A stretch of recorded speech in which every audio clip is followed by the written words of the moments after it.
The red desert of planet Zarian stretched endlessly under twin suns, broken only by jagged rock formations that cast long shadows across the barren landscape. Captain Marcus Reed pulled himself from the smoking wreckage of his cargo hauler, wincing. As pain shot through his ribs, the supply run to the Outer Rim colonies was supposed to be routine. But a surprise asteroid field had other plans. His ship. Ow. The Wanderer's dream lay scattered in pieces across the rocky terrain. Emergency supplies were scattered everywhere, but at least the medical kit had survived intact. Marcus gathered what he could carry and activated his emergency beacon, knowing rescue might take days in this remote sector. As he climbed over a ridge seeking shelter, a small voice called out from the shadows between two massive boulders. The words were in perfect galactic standard, but the accent was distinctly alien.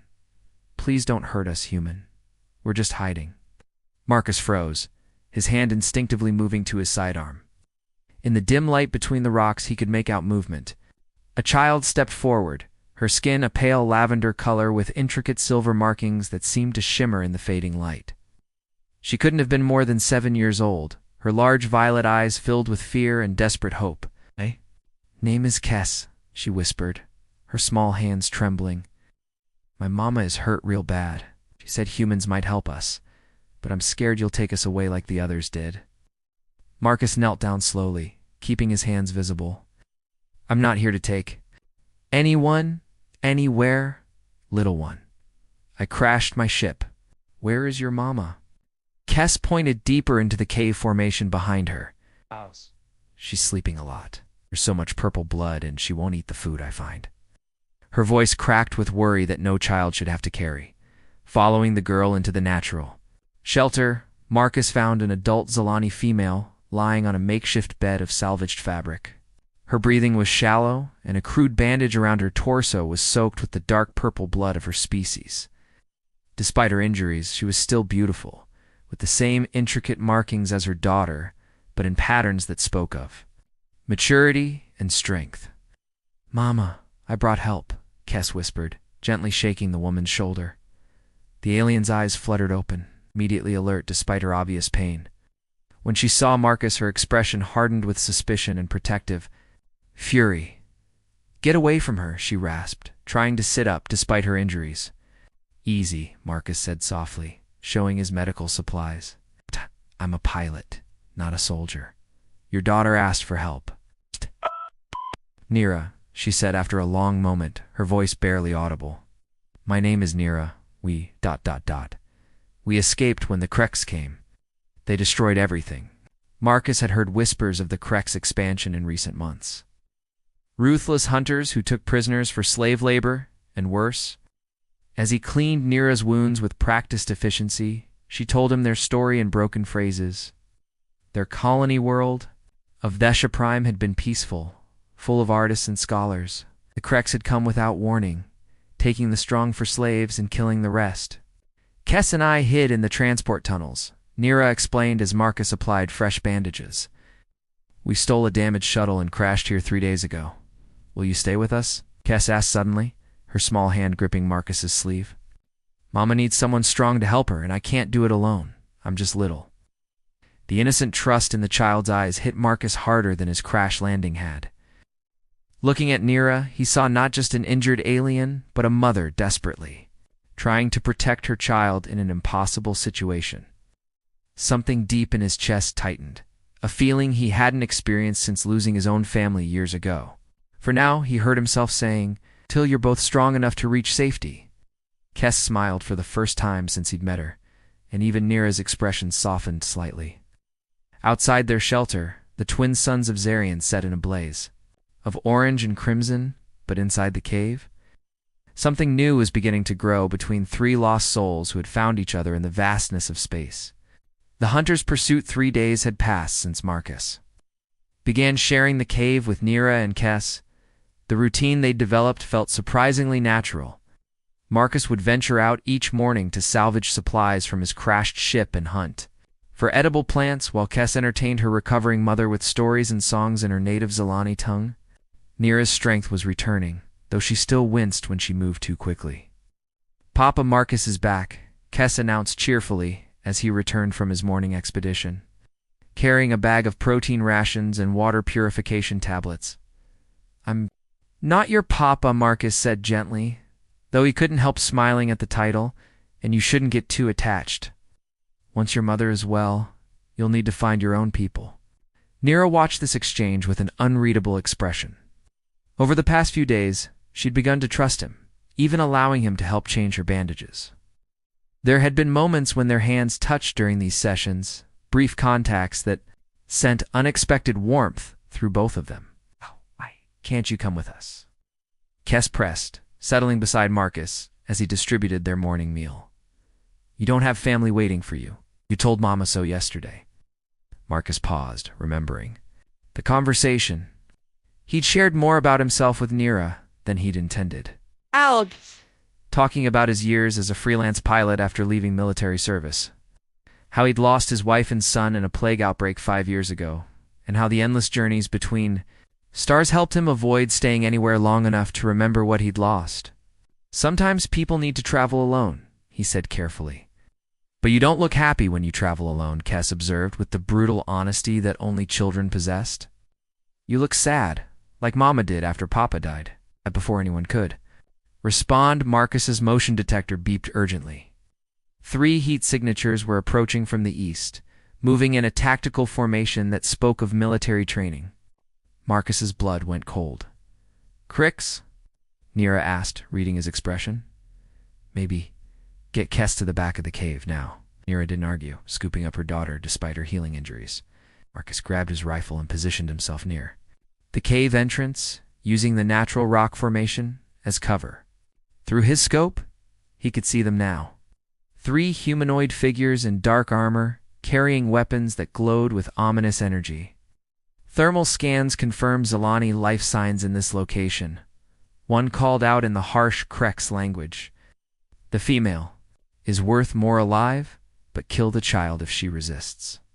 Marcus's jaw tightened. He'd faced Krex raiders during his military days, knew their reputation for cruelty. They would torture Nira for information about other Zilani survivors, then sell her to the highest bidder. Kes would simply disappear into their slave networks. The first hunter rounded the cave entrance and walked directly into Marcus's crosshairs. The shot dropped him instantly.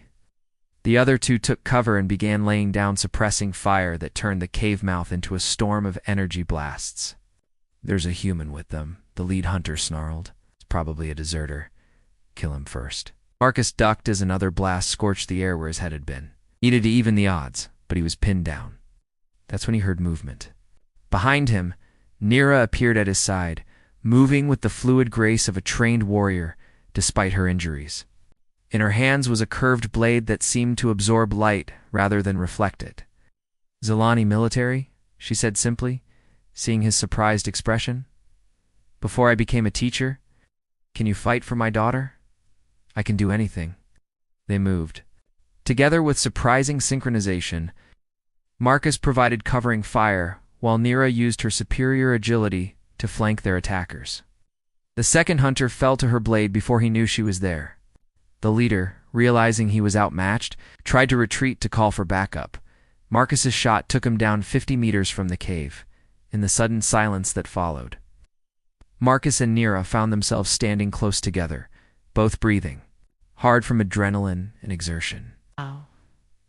There was something electric in the air between them, a connection forged in shared danger and purpose. "Thank you," she whispered, her hand briefly touching his arm. "For protecting her. For protecting us." Their eyes met, and Marcus felt something shift inside him. This wasn't just about helping refugees anymore. Somewhere in the past few days, these 2 aliens had begun to feel like family. "We should move," he said reluctantly, stepping back. "More will come." Emerged from the back of the cave, running to hug both adults. "I knew you'd keep us safe," she said with absolute confidence. "That's what papas do." This time, neither Marcus nor Nira corrected her. Sanctuary in the storm, the abandoned research station rose from the purple mists like a ghost from another era. Its crystalline spires caught the light of Zirion's twin suns, creating rainbows that danced across the ancient walls. Marcus guided Nira and Kes through the main entrance, just as the first rumbles of thunder echoed across the desert. The electromagnetic storm, he explained, checking his scanner. Common on this planet. We'll be safe here until it passes. Psst. Had been built by the precursors, an advanced race that had vanished centuries ago. Emergency power still functioned, providing dim lighting and basic life support. Best of all, the thick walls would shield them from both the storm and any Krex scanning attempts.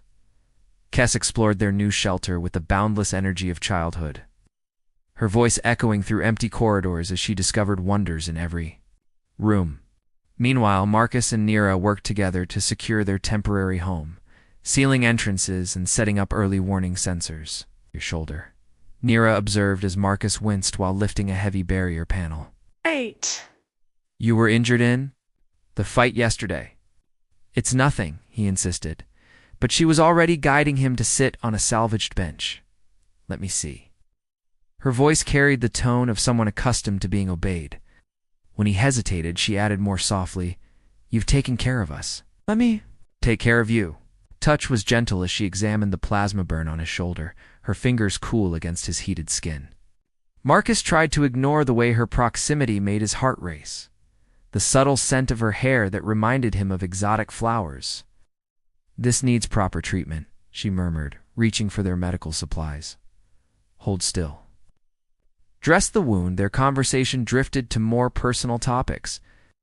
Nira spoke of her life before the war, teaching young Zelani about art and literature. Marcus shared memories of exploration missions to uncharted worlds, the beauty and danger of life among the stars. You miss it, she observed. The freedom of traveling alone. Marcus considered this. I thought I did. He met her eyes. I haven't thought about leaving once. Something passed between them in that moment, an acknowledgement of feelings that had been growing despite the circumstances. Nira's hand lingered on his chest as she secured the bandage, neither of them pulling away. Mama, Papa Marcus, look what I found. They sprang apart as Kes burst into the room, carrying a glowing datapad covered in precursor symbols. The child seemed oblivious to the charged atmosphere she'd interrupted. It's a map, Marcus realized, studying the display. Star. Charts showing safe worlds in this sector. There, Nira pointed to a system marked with Zelani script. New the Shah, a colony world for refugees from my home world. That's where we need to go, Marcus said firmly. You'll be safe there. Kes looked between the adults, her expression troubled. What about you, Papa Marcus? Will you come with us to our new home? The question hung in the air like the approaching storm. Outside, lightning began to flash, and the first drops of acid rain spattered against the station's windows. Marcus felt the weight of decision pressing down on him. I have my own ship to repair, he said carefully. My own life to get back to. Even as he spoke the words, they felt hollow. His old life seemed distant now, meaningless compared to the bond he'd formed with this small family. The way Kes's face fell at his words made his chest ache. But you love us, she said with devastating simplicity. I can see it, and Mama loves you too, even though she tries to hide it. Nira's cheeks darkened with embarrassment. Kes, you shouldn't say such things. Why not? It's true. The child looked at Marcus with eyes too wise for her years. You look at Mama the way Papa used to look at her, and she smiles different when you're here. The storm struck with full force, shaking the ancient station and plunging them into near darkness. Emergency lighting cast everything in a red glow that made the moment feel even more intimate. In the distance, they could hear the howl of wind and the crack of lightning. Marcus found himself moving closer to Nira and Kes, his protective instincts overwhelming his careful emotional barriers. When Kes pressed against his side seeking comfort from the storm, he automatically wrapped his arm around her small shoulders. I'm scared, she whispered. It's just weather, Marcus assured her. The station is strong. We're safe here. But over Kes's head, his eyes met Nira's, and they both knew they were talking about more than just the storm. In the feelings growing between them, feelings that could complicate everything when it came time to say goodbye, as if sensing his thoughts, Nira reached out and took his free hand in both of hers. Her touch was warm and steady, an anchor in the chaos of his emotions. "Thank you," she said simply, "for everything."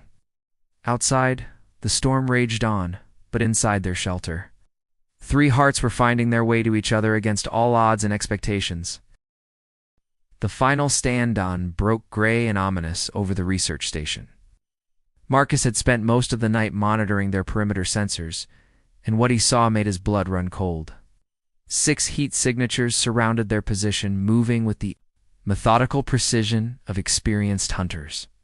"They found us," he told Nira, as she emerged from the sleeping quarters where Kess still rested. "Professional tracking team, not just random bounty hunters." Nira's expression hardened into the mask of the warrior she'd once been. "Krex elite guard. They don't take prisoners unless specifically ordered." She paused, her voice growing cold. "Which means they want Kess alive for a reason." Marcus checked his weapons charge. 3 shots left, maybe 4 if he was careful. With the power settings, against 6 elite warriors, their chances were minimal. But as he looked at the corridor where Kess slept peacefully, he knew he'd rather die fighting than let those monsters take her. "The research labs," Nira said, studying the station schematics. "If you can hold them for 10 minutes, Kess and I can reach the old transport pad." "No," Marcus's voice was firm. "We stay together. All of us make it out, or none of us do." Before Nira could argue, alarms began blaring throughout the station. The Krex had breached the outer perimeter. "Attention, humans and Zalani," a voice echoed through the communication system. "You are surrounded by Commander Vox of the Krex Elite Guard. Surrender the child, and we will grant you swift deaths. Resist, and we will take our time with you." Kess appeared in the doorway, rubbing sleep from her eyes. "Papa Marcus? What's happening?" The trust in her voice broke something inside him. This child had lost her world, her father, everything she'd ever known. She deserved a chance to grow up safe and loved, not to become a tool in some alien war machine. "Just some bad people trying to scare us," he said gently, kneeling to her level. "But your mama and I won't let them hurt you, I promise." "I know," Kess said simply, hugging his neck. "You always keep your promises." The first explosion rocked the station as the Krex began their assault. Marcus positioned himself at the main corridor choke point, while Nira took the high ground on an overlooking balcony, her curved blade gleaming in the emergency lighting. "For Kess," she called down to him. "For our family," he replied, meant it completely. The battle began with a storm of energy blasts that lit up the ancient halls, like a deadly light show. Marcus's military training kicked in, muscle memory guiding his movements as he used cover and angles to even the odds. His first shot dropped a Krex warrior who'd gotten overconfident. His second wounded another badly enough to take him out. Of the fight above, Nira moved like a shadow, her blade finding gaps in armor with surgical precision. She was magnificent and terrifying, a mother's love transformed into unstoppable force. 2 more warriors fell to her deadly grace, but there were still too many, and they were learning the station's layout. Commander Vox, a scarred giant with cybernetic enhancements, flanked Marcus's position while his remaining soldier kept up suppressing fire. Marcus found himself caught in crossfire, his cover disintegrating under sustained assault. "Surrender now, human," Vox growled, his weapon trained on Marcus's chest. "Or watch the child die slowly." Marcus's rifle was empty, his backup weapon out of reach. For a moment, defeat seemed certain. Then Nira's war cry echoed through the station as she launched herself from the balcony, blade flashing in a deadly arc. Vox was fast, deflecting her strike and sending her tumbling across the floor. But her sacrifice gave Marcus the opening needed. He dove for his sidearm, rolled, and put 2 shots center mass into the remaining soldier.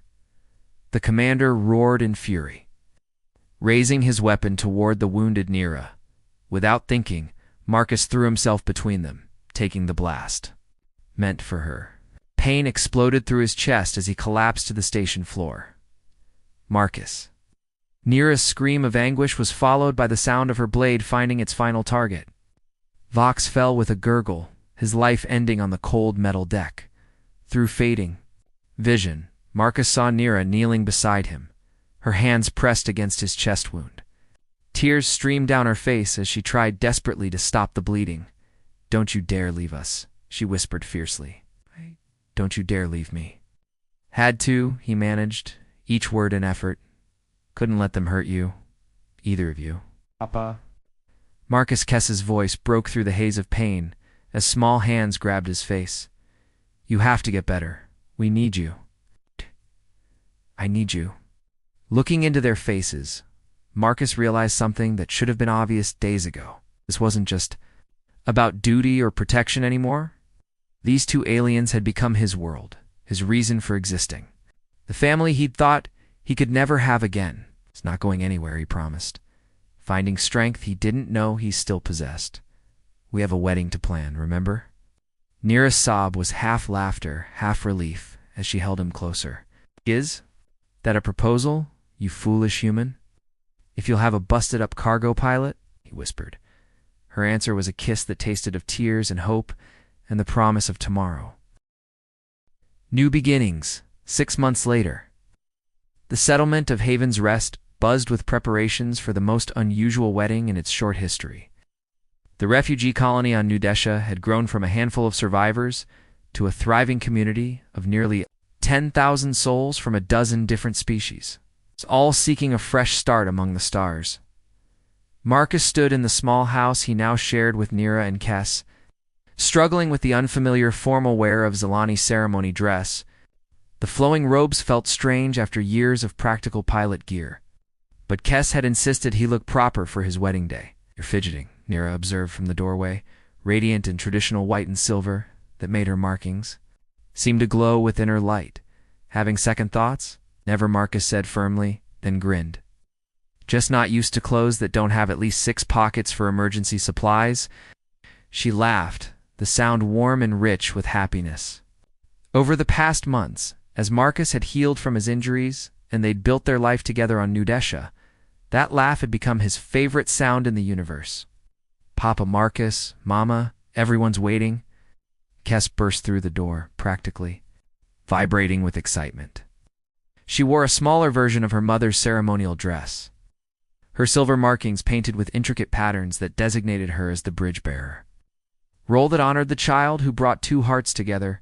As they walked toward the community center, Marcus marveled at how much had changed since that first desperate day in the cave.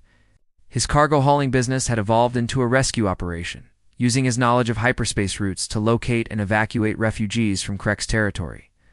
Nira had established a school that preserved Zalani culture while helping children adapt to their new world, but the biggest change was in himself. The hollow ache that had driven him to seek isolation among the stars had been filled with purpose, with love, with the daily joy of being part of a family again. "Nervous?" asked Captain Torres, Marcus's old military commander who had made the journey from the inner systems to officiate the ceremony. "Terrified," Marcus admitted, "but not of marriage, of how happy I am. It feels too good to be real. That's love, son. It always feels impossible until it's not." The ceremony itself blended human and Zalani traditions in ways that shouldn't have worked, but felt perfectly natural. Vows were exchanged in both languages, rings were supplemented with traditional Zalani bonding marks, and when the officiant pronounced them married, the celebration erupted with music from a dozen worlds. Kes had maneuvered herself between them during the ceremony, taking both their hands as they spoke their promises. When asked who gave the bride away, she had declared solemnly, "I give Mama to Papa Marcus, and Papa Marcus to Mama. They belong together." During the reception, as they danced under New Desha's 3 moons, Nira whispered in Marcus's ear, "She planned all of this, you know. From that first day when she asked if you were single." "Smart kid," Marcus murmured, spinning his wife gently. "We knew what we needed before we did. And what's that? Each other? Family? Home?" Later, when the celebration had wound down and the last guests had departed, the 3 of them sat on the porch of their house, looking up at the unfamiliar constellations. Kes had fallen asleep curled between her parents, exhausted from the excitement. "Any regrets?" Nira asked quietly, her head resting on Marcus's shoulder. Marcus considered the question seriously. His old life had offered freedom, independence, the ability to go anywhere and answer to no one. This new life came with responsibilities, complications. The constant worry that came with loving people more than your own safety. "Only one," he said finally. "What's that? And it took a crash landing to find you both? I wasted a lot of years running from what I thought I didn't deserve." Nira tilted her head to look at him in the moonlight. "Maybe you weren't ready before. Maybe we all needed to lose everything else to find what really mattered." A shooting. Stars streaked across the sky, and Kes stirred sleepily in Marcus's arms. "Look, Papa," she murmured without opening her eyes. "The stars are celebrating too." Marcus held his family closer, breathing in the scent of alien flowers and the promise of tomorrow. In the distance, he could hear the night sounds of a world. At peace, the laughter of children who would grow up free. The gentle hum of a community that had found hope among the stars. His cargo running days were over. His real journey was just beginning. He whispered to the sleeping child, "They certainly are." And under the light of 3 moons, Captain Marcus Reed, husband, father, and guardian of the lost, smiled and knew he was finally home.